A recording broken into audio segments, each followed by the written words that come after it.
TNT, hindi, TNT at saka Phoenix, no, yung katatapos lang na second game. So, lumaban yung Phoenix. Again, pumalag. Maganda yung simula ng PBA ngayon kasi pumapalag yung teams.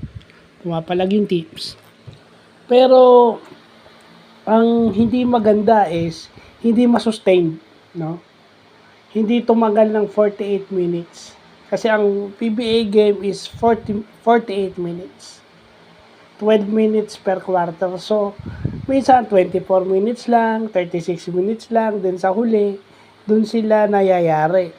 May opensa itong TNT, itong Phoenix. Kaso, yun ang kagandahan na pag marami kang shooter, no? Iba-iba yung tumitira.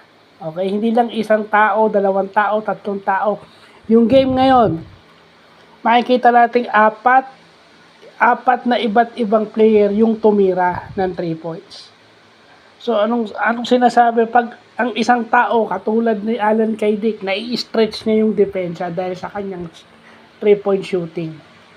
Isang tao lang na nai-stretch yung depensa. Ibig sabihin, nag-e-extend. No? Dahil nai-stretch yung depensa, pag shooter ka, lalabas yun. Pag na-stretch na kasi yung depensa, usually nasisira na yung depensa.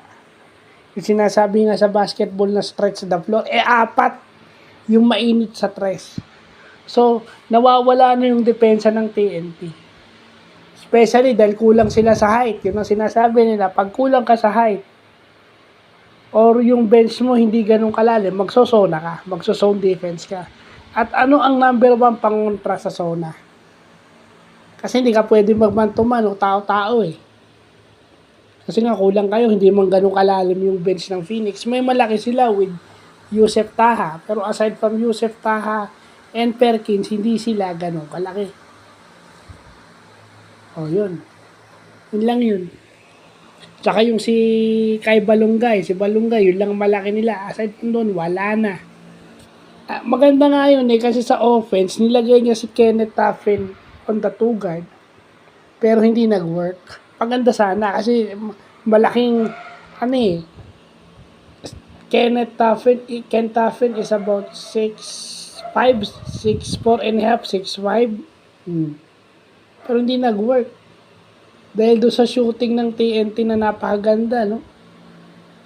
Lahat sila lahat ng halos tumira ng 3 points, pumapasok. Yung tira nga ni Glenn Kabunting, yung huli, umawa pa. So, yun lang nangyari doon sa game na to. In-stretch nila yung depensa ng Phoenix. Kasi nga, magsosona yan. Kasi nga, hindi naman ganun kalalim ang bench nila. Pero ang kagandahan lang is, 93 points yung binigay nila sa TNT, which is an improvement on defense. Dahil nga si Willie Wilson na yung, kumbaga, talagang dinikdik ni Willie Wilson na kailangan dumepensa sila kasi ganoon yung mentality niya as a player. Kasi dati yung Phoenix, especially last season, namimigayan ng 100 mahigit sa kalaban. So kahit pa paano may improvement. So yun lang po.